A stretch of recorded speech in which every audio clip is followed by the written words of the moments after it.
What's going on, everyone? Today we're going to revisit one of the first games I ever reviewed, that being Front Mission Evolved.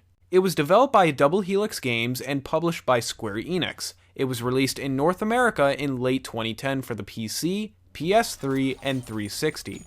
Front Mission Evolved is a spin-off from the rest of the games in the series. Might I add that this is the 11th installment in the franchise and the first of 4 spin-offs to have been released in the US. Double Helix isn't a very well-known company. They've only released 8 games since 2008. In February 2014, from what I understand, the company was purchased by Amazon. Double Helix is most known for making Silent Hill Homecoming and both the remakes of Killer Instinct and Strider. So to sum up Double Helix as a developer, they've had some good games and some games that were, well, not so great, to put it lightly. What does that mean for Front Mission Evolved? Let's take a look. If you've seen my reviews before, you know that I'm typically not one to spoil stories. I will say it's one that people will either like or hate. There's a fair amount of cliche bits, and I felt at parts the story was very, very predictable, although I don't think it's as bad as other people make it out to be. You play as a young man named Dylan Ramsey, who is an engineer testing out a new prototype mech, which are called Wanzers in this game. During the test, all of a sudden, there's an attack from some unknown force, and Dylan goes to not only figure out what the hell is going on, but also to find his dad and make sure he's safe from the attack. Later on, he ends up joining the army and makes friends and enemies along the way. You know, typical stuff. Again, I don't mind the storyline because for whatever reason I was really drawn to the characters. The thing I will complain about though is the story is only about 4 hours long, maybe 5 if you're going really slow. You'll easily be able to beat this game within 1 or 2 sittings, and that's just flat out way too short. However, at least I feel the game has enough replay value for me to play some of the missions I liked with completely different loadouts, or even play the game on the hardest difficulty. Moving on to the graphics, they aren't that bad for 2010. Are they dated? Yeah, sure, but Front Mission Evolved I don't believe had a major budget to begin with like any other AAA title, so it's really not worth complaining about, honestly. The sound for the most part is good, the music fits in really well, and the acting is perfectly fine. Actually, much better than I remembered. The only issue I had is that certain weapons had sound glitches. Like I would shoot and every couple shots wouldn't make a sound while others did. That, and I noticed some of the explosions were not making any noise either.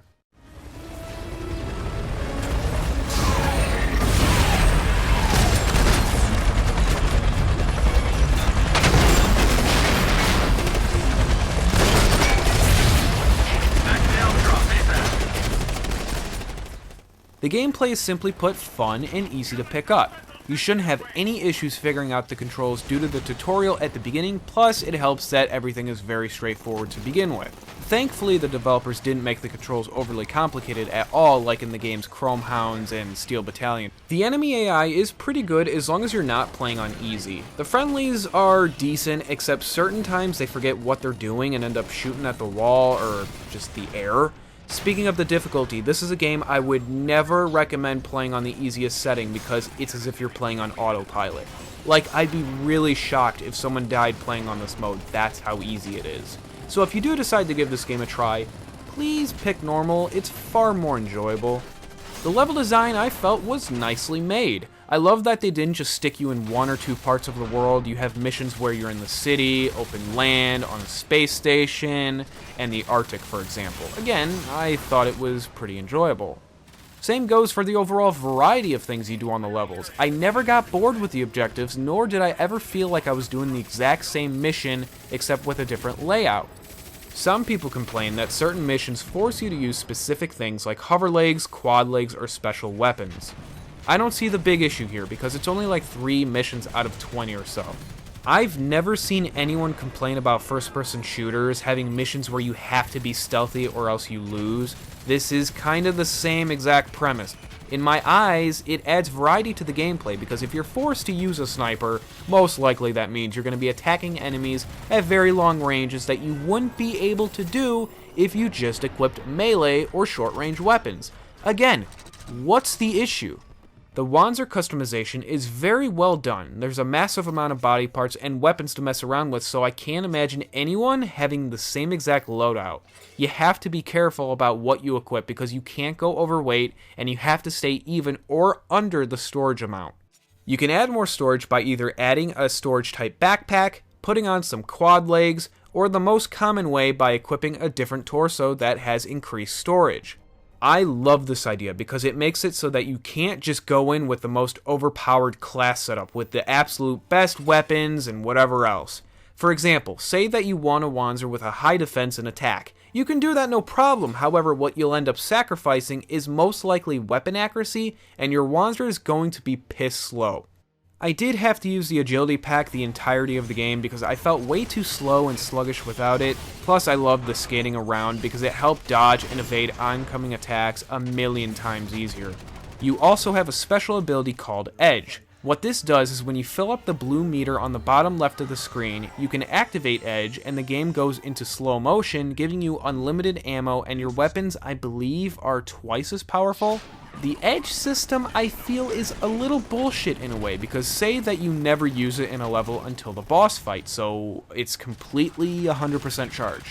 More than half of the bosses can be defeated by using the Edge system as soon as the battle starts.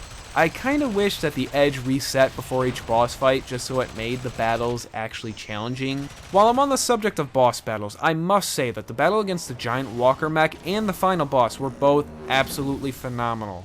The bosses were intimidating but exciting as well because you see these big ass machines with all these weapons and immediately you're like, oh shit, well how the hell am I supposed to kill that? Absolutely great boss design there. Again, I loved it.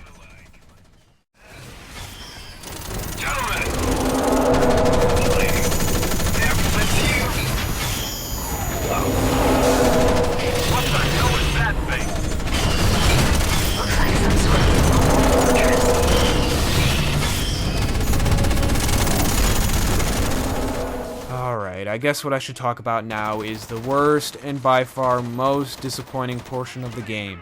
Every so often in the single player, you have these levels where you're not in your Wanzer and instead you're on foot like a normal third-person shooter. The issue here is that these portions of the game are just so fucking boring, dull, lackluster, any synonym of these words.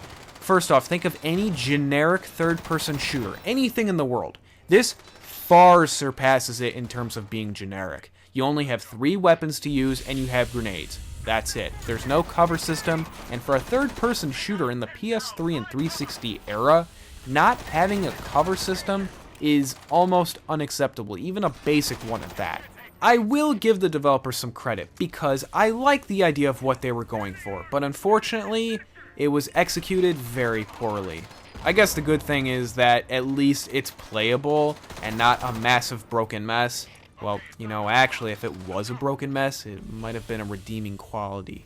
And now to my final thoughts. I love this game, I just do. Yeah, it has its flaws, but I had so much fun playing it that the flaws didn't really bother me all that much. The only one that did was the third-person shitty human levels, but even then, there's only like 3 or 4 of them. The people that I recommend this game to is definitely those of you who like mech shooters such as Armored Core, Zone of Enders, I guess Gundam maybe, you know, games like those. Or even those of you who like third-person shooters in general, you might enjoy this game. I doubt the people who played the original Front Mission games will like this only because it's completely different as far as the gameplay goes. The original style of Front Mission was that of a tactical RPG such as Final Fantasy Tactics, Tactics Ogre, and Disgaea. The game currently retails for $2 at GameStop, and for that price, even if you're only mildly interested in this game by this review or some gameplays, whatever you've seen, I do strongly encourage you to at least give it a shot and go into it with an open mind. It's not going to be the best game in the world. As I said, it has its flaws, but it was incredibly enjoyable for me, and I hope if you do decide to pick up this game, you have a great experience with it as well.